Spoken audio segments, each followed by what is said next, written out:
Ang trailer na ito ay rated H for honest. Mula sa direktor ng isa pang hindi daw love story na pinagbibidahan ni Dingdong Dante sa naghahanap ng kausap, inihahandog ang isang kwento mula sa puso na ang talbog sa mga nagsasabi na delulu ka dahil ikaw ay nasa friendzone. But I don't have to define this relationship. Only we know. Matapos sa mga makabuluhang generic romance movies na wala namang kailaman-laman, isasalba naman ng Star Cinema ang kalidad ng kanilang pelikula kung may mga nag-abala lang na panoorin ito ng mga tao. Kilalanin si Brian minus B para lang siyang karakter niya sa Rewind na namatayan ng asawa na masyado nang tabu sa kanya mag-Jackstone niya yung nag-iisa na siya.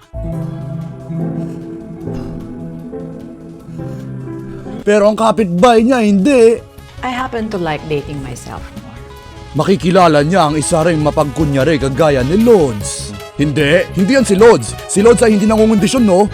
Babalik kita sa araw bago mangyari ang aksidente. Siya si Betty, yung tipong malapit na mag-70 na mahilig sabihin ng mga obvious. What it is like for nothing to happen every day.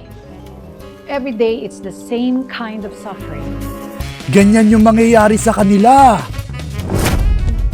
Maupo para sa mga dramatic na artista at manatili para maging sabog sa joint ni Dingdong na gagawin kang hipokrito kagaya ng Netflix sa paglabas ng anti-capitalist na palabas na bigla ring ilalabas kung gaano sila kakapitalista.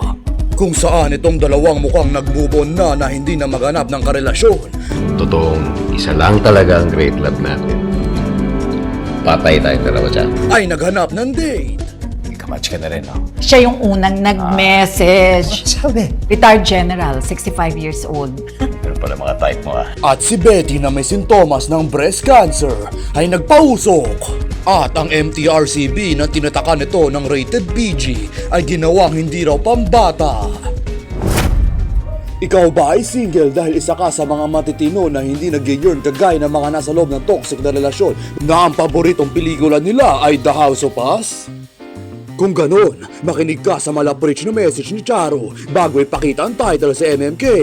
Dahil dito naman ay niro-romanticize na nila kahit ang pinakamalapit mo lang na relasyon sa mga straight mong kaibigan. Tinutulungan niya lang ako sa mga sira sa bahay ko. Oh my God, nagbabaybayan pa. Oh my God!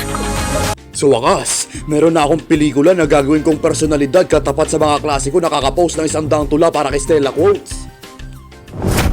Kaya gawin ng immersyon at sumilip sa bintana at pakinggan sila na magkapitbahay. Kinuna ng nasa likod ng direktor kasama ang mga may makatotohanang karakter na may totoong emosyon. Pero survey says walang may makakatalo sa panic attack nung nasa Inside Out 2 na hindi pa rin at least natatakasan ng mga sumasalot na sakit sa Star Cinema. At least may reference sa cheating. Pero si Sir William mo nag-cheat? Dahil sa kanya. This is all because of that guy you met. Pero hindi mo namamalayan, tatamaan ka na dyan. Traidor yan eh. I never cheated on you. Starring Cancer, Unwind, William Maltantay, siya main character, Max Kulong CR, Smallbird, and nung nag-cinema scenes yung inaya mong mag-Netflix and chill.